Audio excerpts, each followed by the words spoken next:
Clearly दोस्तों, जैसा Trump ने आज कहा था, ये वॉर लंबा चलने वाला है। तो आज जो वॉर हुआ, जो शुरुआत हुई है, ईरान पिछली बार 18 घंटे लगे थे उसको रिस्पॉन्ड करने में, इस बार तो विद इन मिनट्स उसने रिस्पॉन्ड किया है, मानो जैसे वो तैयार बैठा था। खैर, उन सबके बीच में सऊदी अरेबिया से आप देख सकते हैं, एक ये इस प्रकार से आया, जब रियाद पे हमला हुआ तो सऊदी अरेबिया ने कंडेम किया, डिनाउंस किया और फिर कहा जो हो रहा है बहरीन, कतर, कुवैत, यूएई, इन सब पे हमला किया गया, ये सब गलत है। किंगडम फुल्ली सॉलिडारिटी में खड़ा है सबके साथ और रेडीनेस है, जितनी भी कैपेबिलिटीज हैं वो किसी भी मेजर के लिए तैयार है जो वो ले सकता है। ग्रेव कॉन्सिक्वेंसेज होंगे यदि कंटिन्यूड वायलेशन हुआ state sovereignty and principles of international law, जिसमें उन्होंने कहा, यहां पे एक लाइन आप पढ़िए, kingdom affirms its full solidarity with unwavering support for the brotherly countries and its readiness to place all its capabilities at their disposal in support of any measures they may undertake। आप कुछ भी कीजिए, हम आपके साथ खड़े हैं। any measures, kinetic measures की यहां बात की जा रही है। दोस्तों, अगर सऊदी अरेबिया अब ईरान के साथ लड़ने की बात कर रहा है तो इनका क्या होगा? Strategic mutual defence agreement sign किए हैं, आज घोर निंदा किए हैं ईरान के ऊपर हमला पाकिस्तान जो यूएस ने किया है। तो अब क्या करेगा पाकिस्तान? कब तक दोनों साइड का खेल खेल पाएगा? क्लियरली दोस्तों, पाकिस्तान के लिए भी समस्या यहां पर बढ़ रही है। तो क्या हो रहा है, आइए जरा इस पर चर्चा करते हैं। और इससे पहले आगे बढ़े दोस्तों, आप सभी से निवेदन है, वीडियो लाइक करें, चैनल सब्सक्राइब करें, बेल आइकन अवश्य दबा दें। और सिर्फ इतना ही नहीं दोस्तों, यहां पे आपको बताना चाहूंगा, आपके लिए हम लेकर के आए हैं अनअकैडमी रिवीजन टेस्ट सीरीज, जो कि मार्केट में आपको 15 से 20 हजार में मिलता है। आपके लिए हम केवल 1999 रुपए में लाए हैं, जिसमें आपको मिलता है ऑनलाइन और ऑफलाइन दोनों ही मॉक टेस्ट। जी हाँ दोस्तों, आपके घर पे इस प्रकार से हम टेस्ट सीरीज भिजवाएंगे, जिसमें आप देख सकते हैं इस प्रकार से आपको बुकलेट भी मिलेगा और इस बुकलेट के साथ साथ आपके घर पे आएगा क्वेश्चन पेपर। इस प्रकार से आपको मिलेंगे OMR।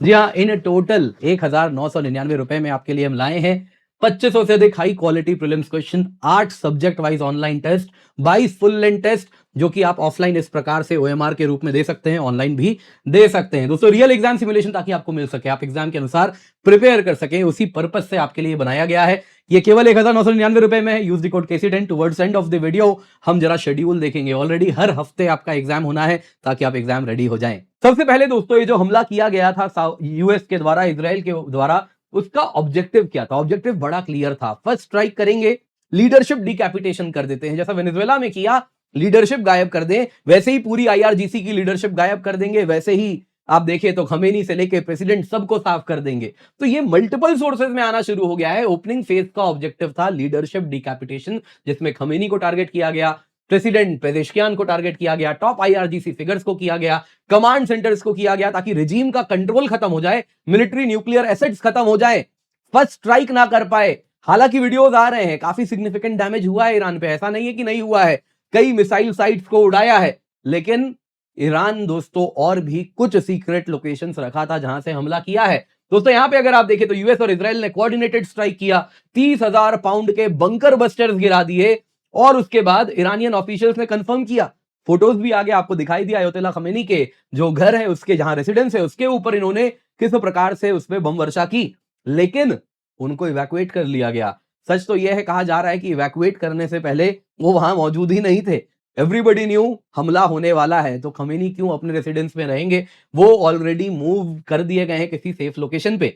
यूएस एंड इजराइल ने उम्मीद की थी कि लीडरशिप डिकैपिटेशन करेंगे तो रिजीम चेंज का रास्ता साफ हो जाएगा, कहीं ना कहीं ईरान की रिस्पॉन्ड करने की कैपेबिलिटी पहले ही वार में खत्म कर दी जाएगी, लेकिन वैसा नहीं हो पाया। वो तो आप सभी को दिख रहा है। ईरान ने जो हमला किया, ईरान ने हैवी बराज 125 मिसाइल इजराइल के ऊपर दागे हैं, 35 मिसाइल इजरायली एयर स्पेस को पेनिट्रेट किए, ऑलरेडी नॉर्दर्न इजराइल में इंपैक्ट भी हुआ है। यूएई में, अबू धाबी में, दुबई तक में एक्सप्लोजन्स की आवाजें आई।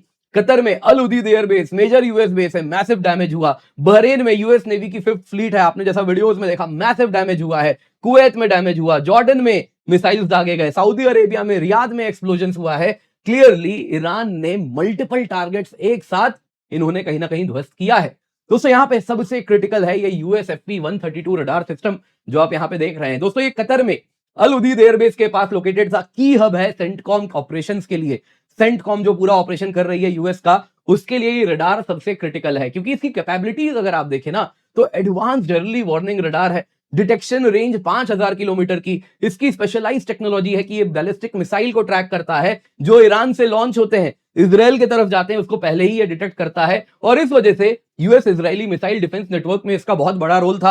अर्ली डिटेक्शन देता है ताकि रिएक्शन टाइम कम हो और उसको जल्दी इंटरसेप्ट किया जाए। कतरी डिफेंस मिनिस्ट्री ने अल जजीरा को कबूला कि हाँ एक अर्ली वार्निंग रडार जो नॉर्दर्न कतर में था वो टारगेट किया गया है। दोस्तों इसके साथ अगर आप देखें तो जो यूएस एंड इजराइल के अर्ली वार्निंग ऑपरेशंस हैं टेम्पररीली डिग्रेड होंगे, लेकिन मत भूलिए ऐसा नहीं होता कि बस एक ही रडार पे निर्भरता होती है, रिडंडेंसी हमेशा रखी जाती है, नोइंग वेरी वेल ये वल्नरेबल है, तो अगर ये ध्वस्त हुआ तो सेकेंडरी नोड क्या होगा, तो वो वहां पे ऑलरेडी मौजूद होगा। लेकिन हाँ इस प्रकार की जो कैपेबिलिटीज इससे मिलती हैं, कई कहते हैं कि इसका कॉस्ट 1.1 से 1.2 बिलियन तक का है, इतना बड़ा नुकसान हुआ है। तो इजराइल के लिए भी आयरन डोम, डेविड स्लिंग, एरो सिस्टम्स, उनके लिए भी कहीं ना कहीं एक बैकफुट में जाने वाली बात है। अब यहां पे दोस्तों सऊदी की बात करें तो उन्होंने तो यूएस कैंप चुन लिया। सऊदी अरेबिया ने कहा कि हम निंदा करते हैं ईरानियन वायलेशंस जो हुआ है ऑटोनॉमी का, कई गल्फ और रीजनल स्टेट्स का। मिनिस्ट्री ने डिनाउंस किया कि ये इन्फ्रिंजमेंट है UAE, Bahrain, Qatar, Kuwait, Jordan की सोवरेनिटी का। और इसके बाद इन्होंने कहा कि हम फुल सॉलिडारिटी में खड़े हैं इन सभी देशों के साथ, वो कोई भी मेजर लें हम तैयार हैं। कोई और मेजर क्या लेगा? बहरीन लेगा, कतर लेगा, मेजर तो आप ही ले सकते हैं भाई, सबसे बड़े देश इस इलाके के आप ही हैं, सबसे बड़े आप ही कहीं ना कहीं पूरे के पूरे इस्लामिक वर्ल्ड के लीडर हैं, तो आपसे ज्यादा और कोई थोड़ी ना यहाँ पे कुछ लेने वाला है। स्टेप आप लेंगे, फिर बाकी लोग कहेंगे हाँ हम सॉलिडारिटी में खड़े हैं। यहाँ पे दोस्तों सऊदी उल्टा कह रहा है कि तुम स्टेप लो, हम तुम्हारे साथ खड़े हैं, बाकी टाइम हम लीडर, लेकिन अभी जब जरूरत है पीछे खड़े हो गए। लेकिन क्लियरली काइनेटिक एक्शन को हिंट किया जा रहा है, एटलीस्ट ये तो कहा जा रहा है तुम काइनेटिक एक्शन लोगे, हम तुम्हारे साथ खड़े हैं। अब दोस्तों इन सब में घबरा पाकिस्तान रहा है। पाकिस्तान का दोस्तों स्ट्रेटेजिक म्यूचुअल डिफेंस एग्रीमेंट है सऊदी के साथ। सऊदी ने अगर देखा जो ईरान हमला हुआ रियाद पे हुआ है, अगर वो एग्रेशन है तो पाकिस्तान थियोरेटिकली बंधा हुआ है कि अपने मालिक के साथ उसको भी लड़ने जाना पड़ेगा ईरान के लिए, ईरान की तरफ। दोस्तों इसके साथ पाकिस्तान को मिलिट्री सपोर्ट देना होगा, air defence, logistics, troops, intelligence, शायद हमला भी करना पड़े। हालांकि जब पाकिस्तान अफगानिस्तान से लड़ रहा है, तालिबान से लड़ रहा है, तब सऊदी नहीं आएगा, क्योंकि रिश्ता मालिक नौकर वाला है। मालिक के ऊपर जब हमला होगा तब इनको जाना पड़ेगा मालिक के पास लड़ने, मालिक के साथ लड़ने। तो क्लियरली दोस्तों यहाँ पे पाकिस्तान फंसा हुआ दिख रहा है। पाकिस्तान ने कंडेम किया है आज ही यूएस इजराइल स्ट्राइक्स को, कहा अनवारंटेड है, इमीडिएटली रोक दीजिए, एस्केलेशन मत कीजिए। अब जब सऊदी लड़ेगा तब आपको ऊपर भी दबाव आएगा कि लड़ने चलिए, तब क्या कीजिएगा? कब तक दोनों साइड्स के साथ आप रोटी सेकिएगा? अब तो कहीं ना कहीं आपका भी ब्लफ कॉल आउट होता हुआ यहां पर दिख रहा है।